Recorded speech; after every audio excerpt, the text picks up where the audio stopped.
kata-kata yang punya logika. Bagi yang tidak punya logika, skip aja. Partai Solidaritas Indonesia memang menjadi duri dalam daging bagi Anies Baswedan. Sang gubernur lagi-lagi harus menghadapi ancaman serius dari PSI.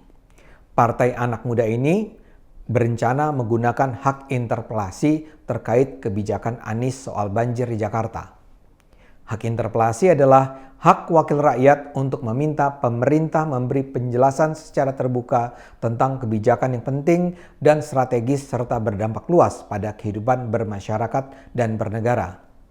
Dalam hal ini, Anies akan diminta untuk menjelaskan kebijakan apa saja yang dilakukannya dalam 3,5 tahun terakhir untuk mengendalikan banjir di Jakarta. Tentu saja agar dipenuhi oleh Anies, PSI tidak bisa bertindak sendirian. Hak interpelasi baru bisa diajukan kalau didukung setidaknya 15 anggota DPRD. Sementara wakil PSI hanya 8 orang di DPRD, kurang 7 orang. Itu pun kemudian harus diputuskan dalam rapat paripurna DPRD. Saya pribadi sih tidak terlalu yakin bahwa inisiatif ini akan disambut partai-partai lain. Setidaknya Gerindra sudah melecehkan PSI. Wakil Ketua DPRD asal Gerindra, Muhammad Taufik, dengan nada arogan menyatakan, hahaha, bagaimana mau interpelasi? Silakan saja, siapa yang mau nyambut? Taufik juga menyatakan PSI harus ingat bahwa PSI pernah ditinggal di ruang rapat paripurna akhir tahun lalu. Dengan kata lain, Taufik ingin mengatakan bahwa PSI jangan bermimpi inisiatifnya akan disambut fraksi-fraksi lain. Tentu saja, pelecehan semacam ini tidak perlu membuat semangat PSI melemah. DPRD memang harus ikut bertanggung jawab terhadap warga Jakarta yang dirugikan akibat kegagalan dan ketidakseriusan Gubernur Anies mengelola penanggulangan banjir. Jadi, terlepas didukung atau tidak oleh fraksi-fraksi lain, PSI selayaknya maju terus memperjuangkan kepentingan rakyat. PSI menggunakan hak interpelasinya karena menurut mereka Anies nggak serius menangani banjir. PSI bahkan menduga Anies dengan sengaja menghambat kerja dinas-dinas Pemprov DKI untuk mencegah banjir. Menurut Justin Untayana, Wakil Ketua Fraksi PSI DPRD Jakarta, terdapat sejumlah indikator yang menunjukkan Anies tidak serius. Pertama, Anies tidak punya master plan penanggulangan banjir yang jelas.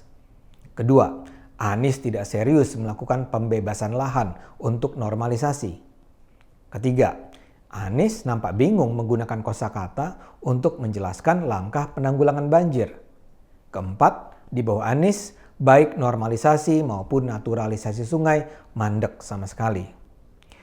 Dan setelah itu semua, Anies ternyata berusaha menghilangkan rencana normalisasi dari rencana pembangunan jangka menengah daerah DKI Jakarta pada awal 2021 ini. Dihapus begitu saja. Akibat dari itu semua, rakyat Jakarta menderita. Pengabaian tanggung jawab Anies ini bahkan berdampak pada upaya pemerintah pusat mengatasi banjir di Jakarta. Kelambatan Pemprov DKI membebaskan lahan menjadi penyebab utama terhambatnya upaya Kementerian PUPR melakukan pekerjaan konstruksi di lapangan. Sebagai contoh, Anies batal melakukan pembebasan 118 bidang lahan untuk normalisasi sungai senilai 160 miliar rupiah pada APBD perubahan tahun 2019. Alasan pembatalan itu pun mengada-ada. Pemprov DKI tidak bersedia mencairkan anggaran normalisasi pada 2019 dengan alasan defisit. Ironisnya, di Desember 2019 dan Februari 2020, Anies malah mencairkan anggaran komitmen fee Formula E sebesar 560 miliar rupiah. Ini menunjukkan bahwa selama bertahun-tahun anggaran banjir tidak jadi prioritas sama sekali. Di sisi lain, Anies juga tidak menawarkan atau menerapkan solusi untuk mengatasi banjir.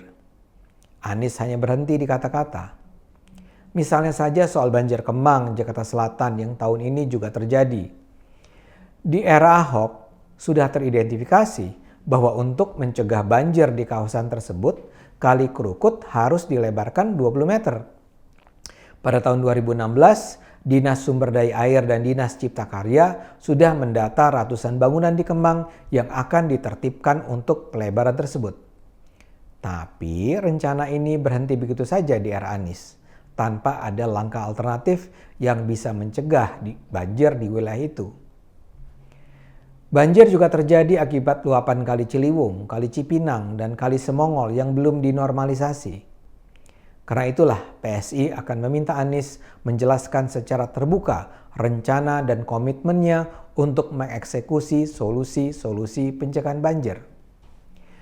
Langkah PSI ini rasanya tepat sekali agar masyarakat dapat memahami apa yang sebetulnya dilakukan pemerintah untuk menanggulangi banjir. Banjir jelas membuat rakyat menderita. Namun selama ini pemerintah Anies terkesan hanya menyalahkan cuaca yang ekstrim atau derasnya kiriman air hujan dari daerah Bogor. Anies bahkan dengan yakin menyatakan Pemprov sudah mengantisipasi banjir sejak tahun lalu. Dia menyebut 3 prinsip Pemprov: siaga, tanggap, galang. Apa artinya? Hanya Anies dan Tuhan yang tahu. Para pendukung Anies juga berusaha menunjukkan bahwa yang dilanda banjir bukan hanya Jakarta, melainkan juga banyak daerah lain.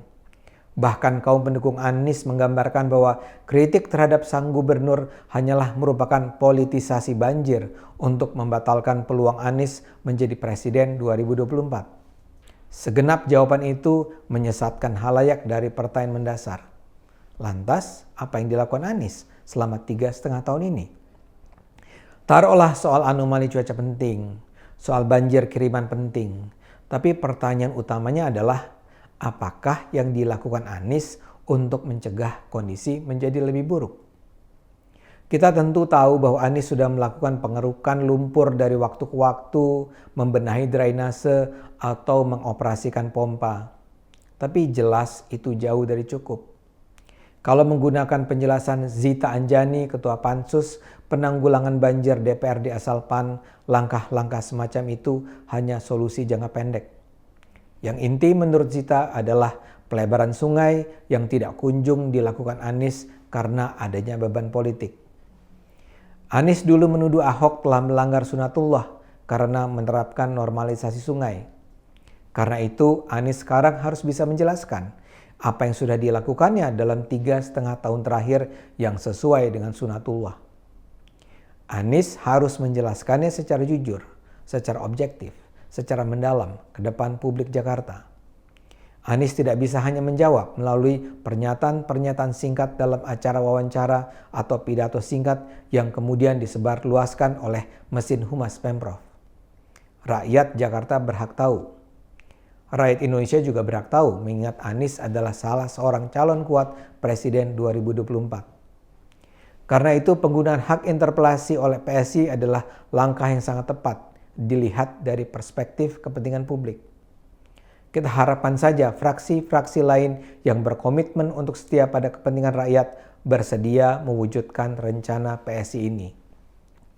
Anies Baswedan harus bertanggung jawab atas apa yang dilakukannya. Mari terus gunakan akal sehat. Karena hanya kalau kita gunakan akal sehat, rakyat akan selamat.